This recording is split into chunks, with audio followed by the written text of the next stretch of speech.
करौली के टोडा भीम पंचायत समिति क्षेत्र में मुख्यमंत्री जल स्वावलंबन अभियान 2.0 के अंतर्गत हो रहे कामों से किसानों को जबरदस्त फायदा मिल रहा है।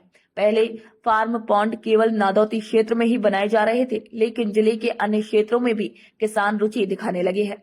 जल ग्रहण विभाग के अधीक्षण अभियंता श्री कालीचरण लहरी ने बताया है कि निसोरा पंचायत के किसान श्री राम खिलाड़ी के खेत में 1,89,000 रुपए की लागत से फार्म पॉन्ड का निर्माण करवाया गया है, जिसमें किसान ने स्वयं 10% अंशदान देकर सहभागिता निभाई है। पिछले साल मानसून के दौरान इस फार्म पॉन्ड में वर्षा जल का भरपूर संचय हुआ।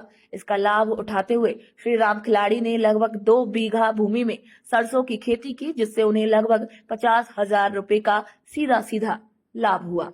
ये फार्म पॉन्ड पीएम केएसवाई परियोजना में और 1.61 लाख रुपए की लागत से निर्माण हुआ है, जो राम खिलाड़ी जी के खेत पे बना हुआ है।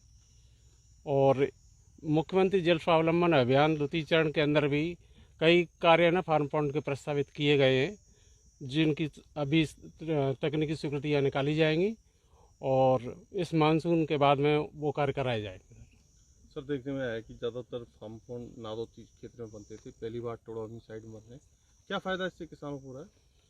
सर, ये है जैसे रेनफॉल पीरियड के अंदर इनमें पानी स्टोर हो जाता है, तो उसके बाद में इन्हें सरसों की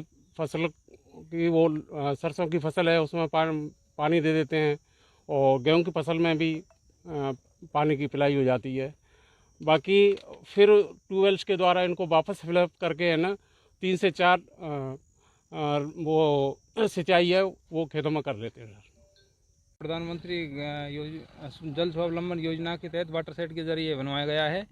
इससे पूरे दोनों साग की फसल हमको उत्पादित होती है। हर वर्ष कम से कम 1 लाख रुपए का हमको इससे बेनिफिट होता है और जल का प्रबंधन भी है, एक अच्छा वर्षा का जल उपयोग किया जाता है और इससे पानी की व्यर्थता नहीं होती है। ये बेनिफिट है।